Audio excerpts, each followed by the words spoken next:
Steve Schettenhelm. He is the chief of police for Rochester. My apologies earlier, I said Rochester Hills. It's always confusing. You have Farmington, Farmington Hills, Rochester, Rochester Hills, but you all work together, correct? That is correct. Yep, it's a good team effort out here between us and Rochester Hills, the sheriff's office. So it works well for sure. That is great. Teamwork is so important, even now more than ever, in the world of law enforcement. So, Chief, we thank you for being with us on the Oakland County MegaCast. So, give us a little bit of update. Anything new going on out there in Rochester? No, I think the good thing is that I think everything is seems to be going well. We're trying to keep our people healthy here within the department, and that's going well. And we're just trying to be supportive of the community as much as we can to be involved and to stand behind and support them and also keep them safe and healthy as well. So, we all walked outside today. It was a little bit chillier than what we've been used to, and going into the colder weather months, I would imagine and anticipate that during this time you start to see an uptick of opportunity crimes from people starting their cars, letting them run to warm up, and then also when they do that, they typically leave them unlocked with valuables inside. Crimes of opportunity. What do you want people to know going into the colder weather months? Well, we always, we get closer to the holidays and those sort of things. We always get to be in a bit of a hurry. And as you said, with leaving cars unlocked, the biggest, if we could simply get people to take their valuables in or at least hide them in their vehicles, keep their garage doors shut, keep bicycles in the garage and that sort of thing, we'd be so far ahead. Most of the crimes, as you say, of opportunity are merely that, where we have made it easy for someone who's walking in your neighborhood to try a door handle on a car and see what's in there, whether it be some change in the cup holder, all the way up to people that have laptops and other items of value that they leave. One of the dangers of living in safe communities is we have this false sense of security that it's not going to happen to us.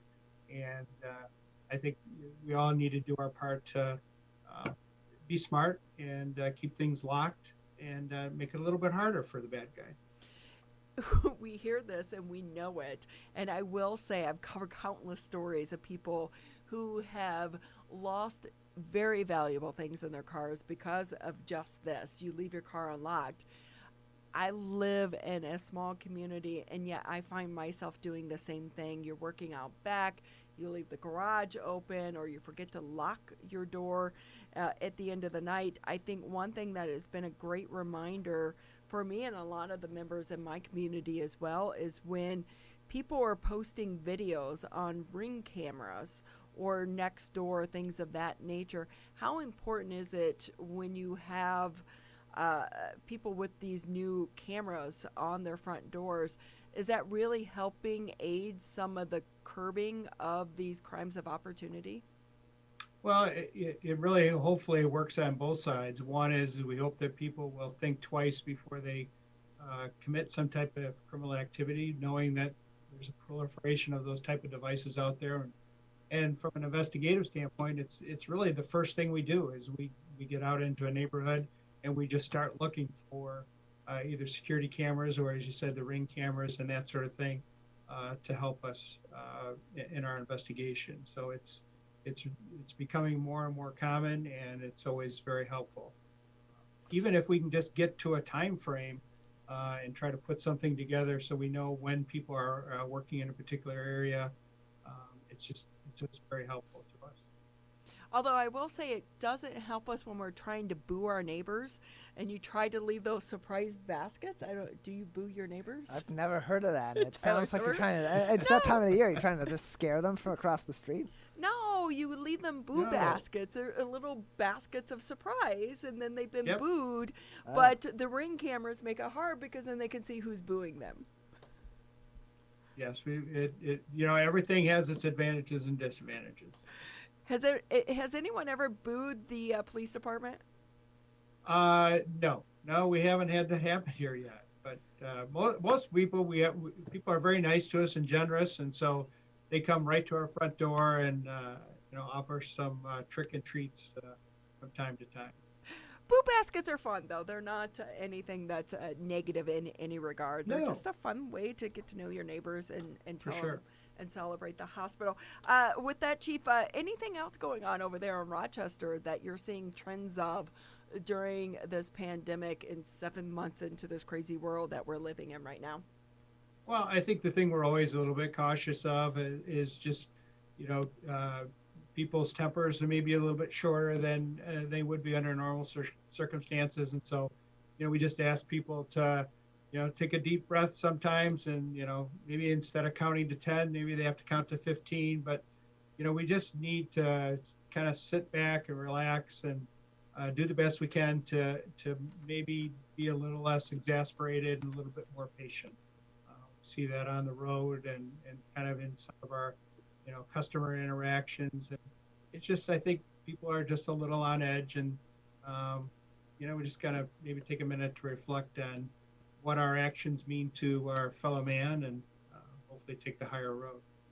Chief Steve Schettenhelm from the city of Rochester joining us on the Oakland County MegaCast. Chief, with the recent decision from the Michigan Supreme Court that struck down the governor's executive orders and then local health departments and the state health department as well putting new orders in place to continue a response to the pandemic, have you had any inquiries from local businesses or other places as to how they should be navigating those orders right now? What currently are the rules for their kinds of businesses and what they should be telling their patrons as they're coming in as to what is required of them? Well, I think there's been a little bit of confusion. I think, there's a part of the segment of folks that felt, you kind of hear what you want to hear and heard that all that the orders have been struck down when in fact, really that, most of those orders have been carried on by other agencies. And so there's been some questions about that. We were up front and communicated with our business folks downtown here to kind of make sure that they understood that these rules are still in place and any modifications that were made just from an information standpoint so that we could answer any questions that could come up. It's a confusing time for all of us. Chief, I would imagine you've been in law enforcement for quite a few years by now, and the profession has changed over time. We have now body cameras, but there is also a big movement that is not so supportive of law enforcement. From a recruiting standpoint and from a public standpoint, do you want to address those issues, and what do you want the general public to know about you and the men and women that serve on the Rochester Police Department?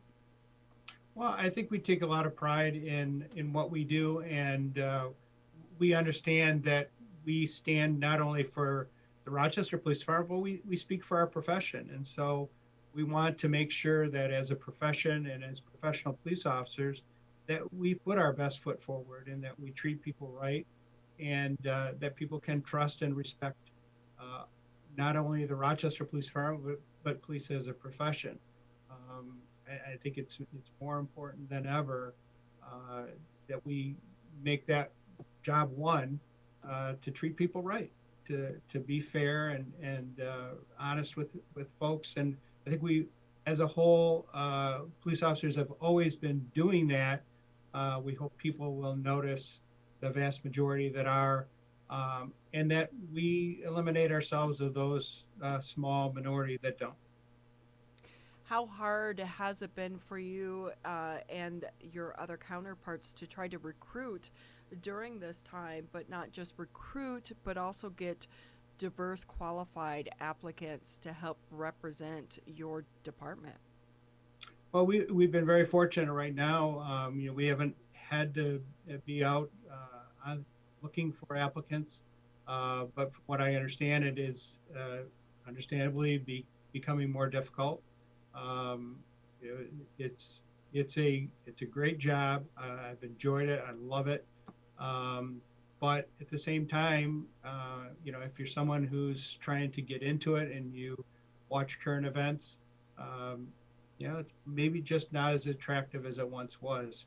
We're looking for certainly a particular type of person that has a unique skill set to be great communicators and to still have an interest in being out there and engaging with the public. And we continue to look for those folks, and I'm sure we will find them. We just have to, again, do our best to put our best foot forward and make people understand that this is a job worth taking. And with that being said, what has been the one big highlight from your career that you want to share?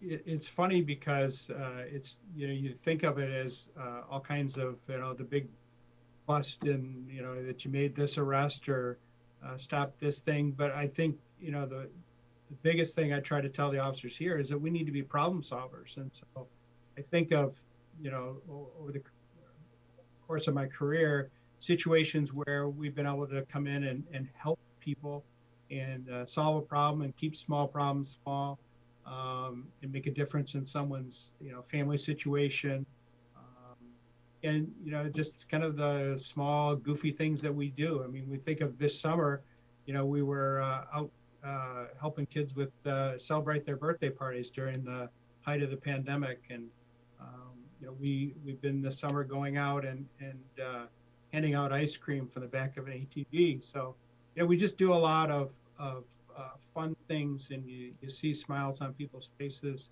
and that you're for at least for that moment in time you made a difference in their life. And I think those are the highlights that police officers should be looking for.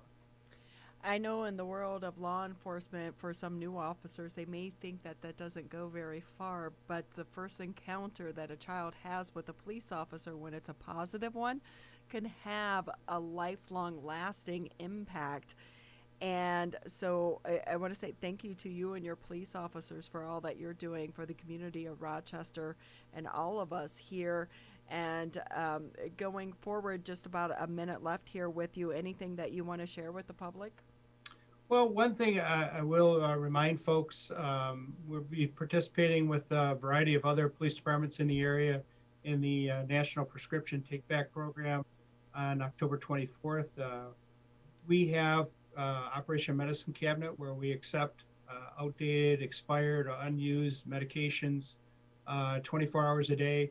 But it kind of highlights through the community efforts of the Drug Enforcement Administration and all the participating departments, how important that is to get those prescriptions properly, those prescription drugs properly disposed of and out of the home. So it helps prevent drug interactions where people are mistaken and taking the wrong medications, or for children to get them, or for our young adults to misuse them. So it's just a great opportunity to make use of that program and stress the importance of it on a daily basis.